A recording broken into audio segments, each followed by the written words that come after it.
This is Democracy Now!, democracynow.org, The War and Peace Report. I'm Amy Goodman.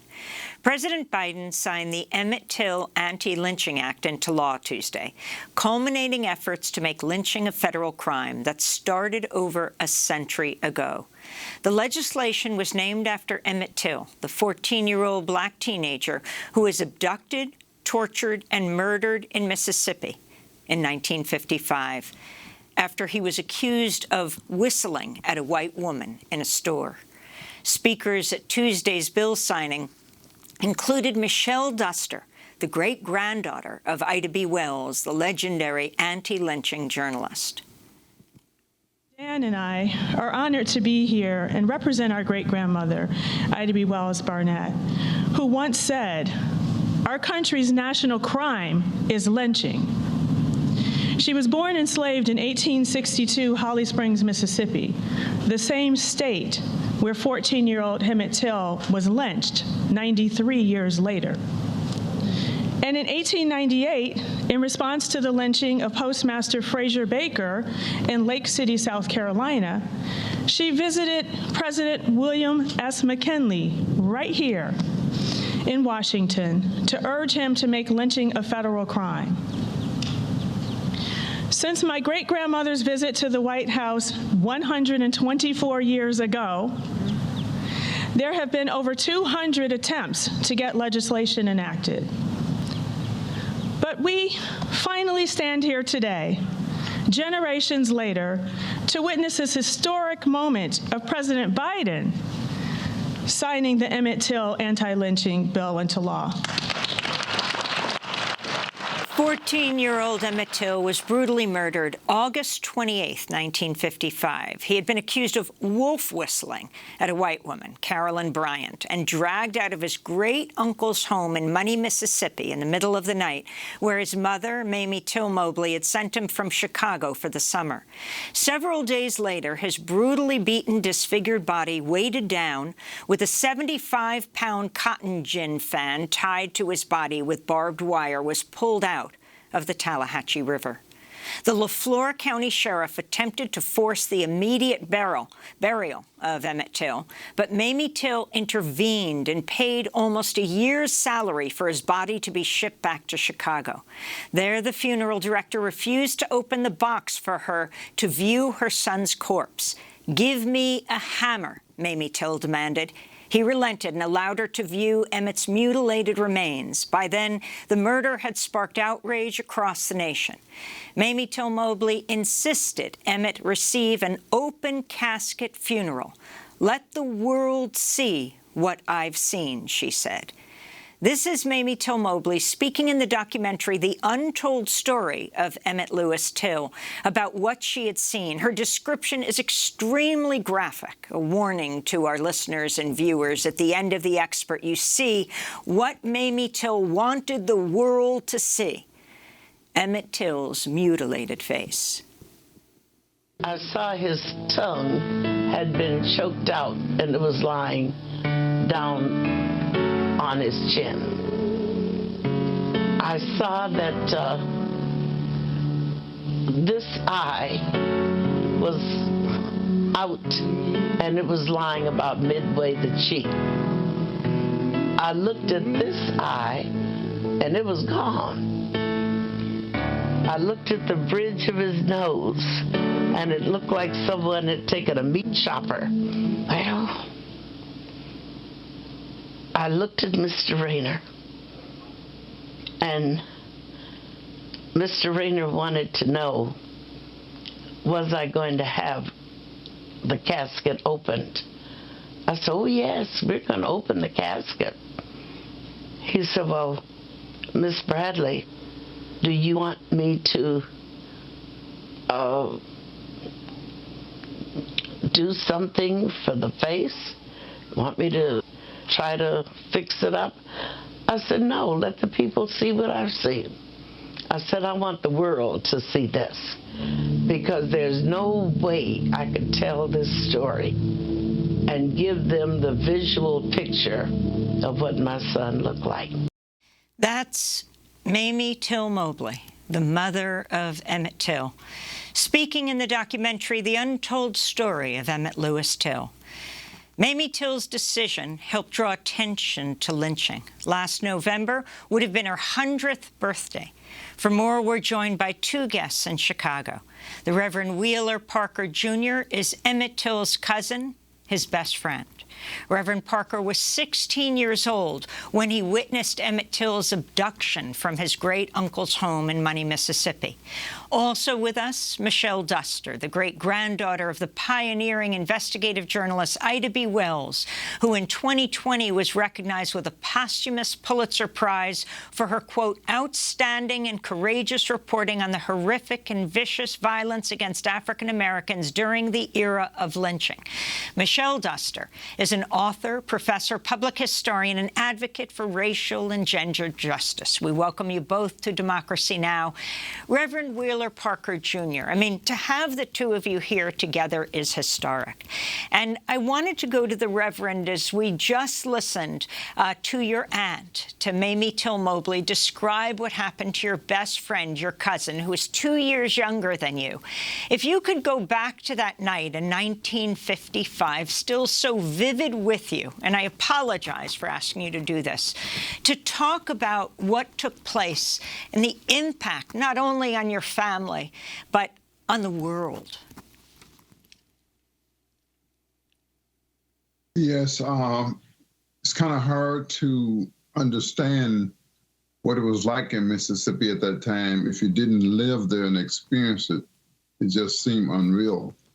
After the incident at the store, which was on a Wednesday, early Sunday morning, about 2:30, I heard the people talking about what happened at the store.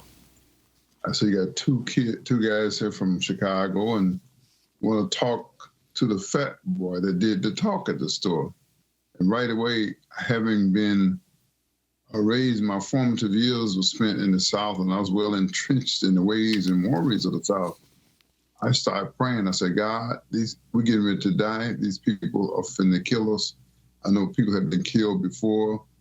People had been hung down the street from my uncle lived. My daddy had to sleep with his gun overnight. Nobody came. Nothing came of it. And I knew where I was, and I just said, I'm getting ready to die. So I just started praying. And when death is imminent, you just think of all the bad things you ever done. And I knew it's not in good standing with God. So I just started saying, God, if you just let me live, I'm going to do right. I didn't call my grandfather. I knew he could not help me in Mississippi in 1955. So they didn't know what room I was in. As dark as 1,000 midnights, you couldn't see your hand before your face.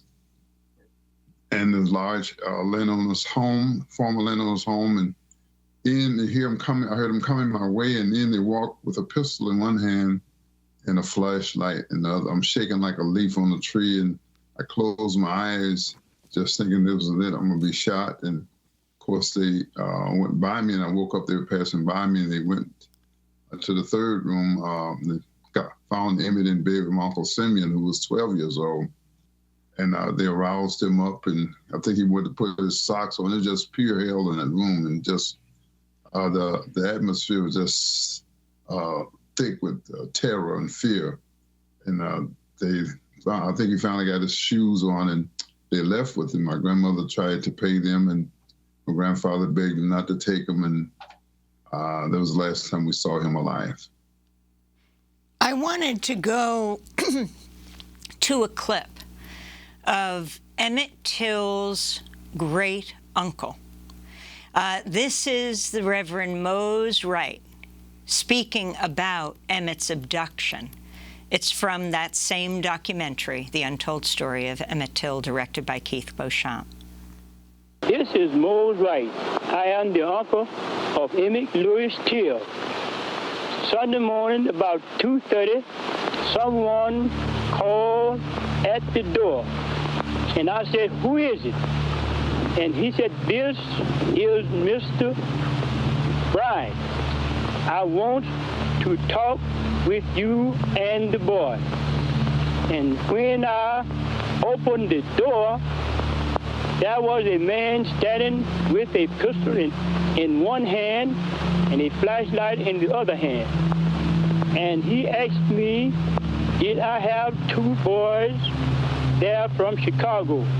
I told him I have. And he said, I want the boy that done all that talk. That was, again, the great uncle of Emmett Till. From that documentary, The Untold Story of Emmett Lewis Till. The story is so horrifying. The two suspects brought to trial were Roy Bryant, the husband of Carol Bryant, who claimed she'd been whistled at in the store, and the brother-in-law, J.W. Milam. Now, the amazing story that isn't often told, two brave activists from the Mississippi NAACP, Medgar Evers and Amzie Moore, had been involved since Till was reported missing, first looking for the lost boy, then seeking eyewitnesses to the murder. Despite the eyewitnesses, an all-white, all-male jury acquitted the suspects. One member of the jury said they'd reached the decision within minutes, but held off for an hour to appear as if they'd actually deliberated. Medgar Evers, of course, would later be assassinated.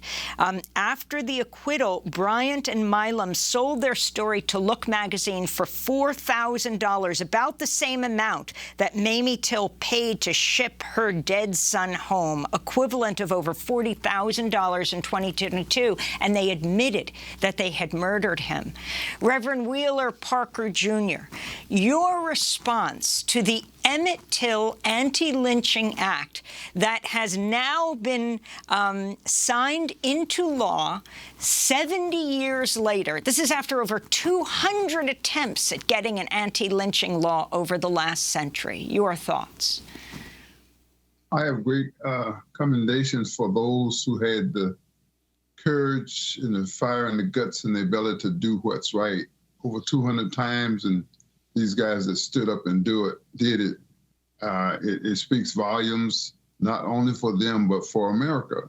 It let us know that the wheels of justice grind, but they grind slow. They got the job done, and sometimes you're tempted to have bitterness. Why did it take so long? And it shouldn't have taken that long, but we appreciate it, and we're thankful for what was done and when it was done. I want to bring Michelle Duster into this conversation. I mean, again, today we're joined by two historic figures. Yes, we're joined by Reverend Wheeler Parker, the best friend and cousin of Emmett Till, and Michelle Duster, the great-granddaughter of Ida B. Wells, the pioneering anti-lynching journalist who won a posthumous Pulitzer Prize 2 years ago in 2020. That was you we just watched at the White House. Speaking at the signing of the act. Your thoughts today? I echo what Reverend Wheeler said. I mean, it's just amazing. I'm Reverend Parker. Just the fact that, finally in 2022, we have justice, we have laws put in place that were fought for so long ago. But better late than never, and hopefully going forward, there will be more justice for crimes that are hate-based and racially based. So let's talk about your great-grandmother, Ida B. Wells, this remarkable figure in U.S. history, and talk about how lynching, what the original lynching that motivated her more than 100 years ago of her three friends. Talk about what happened.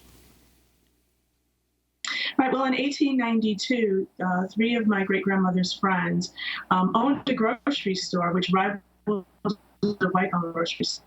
And they were lynched because they were so successful that the other person decided to eliminate the competition. And she knew that they were not guilty of any crime. And so it started her investigating other lynchings to see how many other innocent people were being killed. In 1898, over 120 years ago, in response to the lynching of another man, of the postmaster, Fraser Baker, in Lake City, South Carolina, your great-grandmother visited President William McKinley in Washington to urge him to make lynching a federal crime. This is in 1898. Can you talk to us about that moment and your great-grandmother's life before and after that moment? What was McKinley's response? I mean, it is hard to believe it is 2022 where the anti-lynching law was signed after 200 attempts. Right. Well, when Fraser Baker, he was the postmaster in Lake City, South Carolina, which meant he was a federal employee. And at that time, that was a very prestigious job for an African-American man to have. And for him to be lynched because the white people in that community had a problem with an African-American being in that type of position, my great-grandmother went to William S. McKinley and implored him to create legislation making lynching a federal crime because the person who was killed was a federal employee, and she felt he needed to be protected by federal law.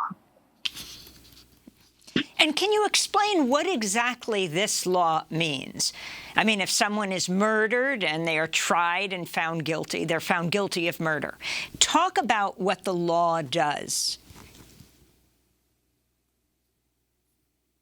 Well, by making it a federal hate crime, what it does is make it so that when a crime happens that would fall under this category, it would be investigated by the federal government and not just state and local government. And that's significant because there have been plenty of cases and examples when there only local officials investigate a crime, then sometimes justice is not meted out appropriately.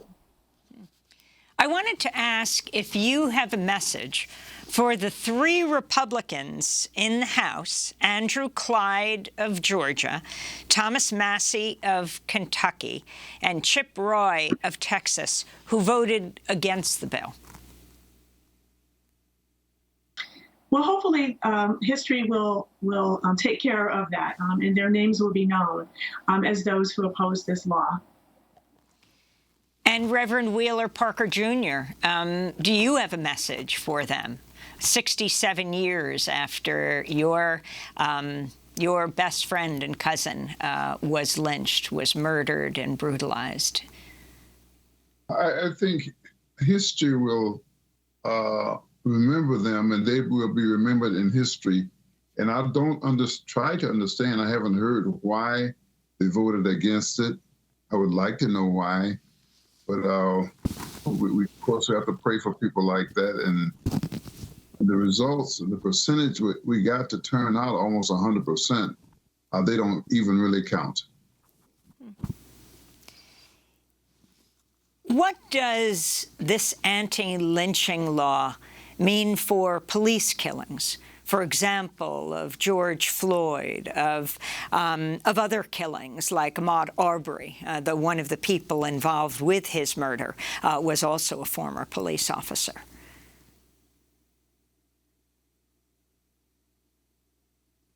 Reverend Wheeler Parker. Okay. You want to know what does this mean? Yes. Well, we know they were found guilty prior to the signing of this law. And what we see there in America, how far we've come and how much work we got to do, because that spirit is still out there. Law make you behave better, but it does not legislate the heart. And I was just so appreciative of the outcome in George Floyd case. The next day we had diversity protesting. In Arbery down in Georgia, I could not believe that those men got life. That's not the South that I know. So we made a lot of progress, and I want to encourage everyone, don't give up, continue to pursue using the law, not violence, not taking the law into your own hands. And can you talk about your hope to create an Emmett Till and Mamie Till Mobley National Historic Park to honor their memories? Yes, we are looking forward to that. We've met and we've talked with people, and I think that will happen. And I think we need those things. Some people say we're doing better. Why bring it up? Why do those kind of things? If we don't do it, if we forget, we're subject to repeat and do the same thing we did before. So you need these benchmarks or signs, kind of like on the highway when you're driving. They need to post that sign every now and then and let you know what's going on. So we definitely need to get that, and I think it'll be done because we are progressing. Like I said, wheels of justice grind, but they grind very slow. So don't get impatient. Don't get discouraged. Hang in there. Ida B. Wells started it. She didn't get to see it, but her great-great-granddaughter got to see it. So we have to be in for the long haul. Well, I want to thank you both for being with us. And I don't know how many people realize that A. Philip Randolph, the renowned African-American labor organizer, civil rights activist, chose the 8th anniversary of Emmett Till's murder, August 28th, 1963, for the March on Washington, where Dr. Martin Luther King would deliver his famous "I Have a Dream" speech.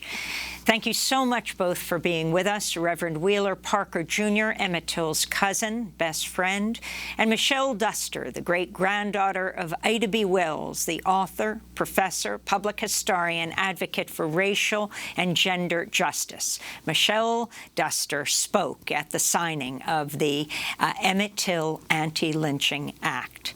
Next up, YouTube has deleted the entire archive of Chris Hedges' Emmy-nominated television show On Contact, which he hosted on RT America, a news channel funded by the Russian government.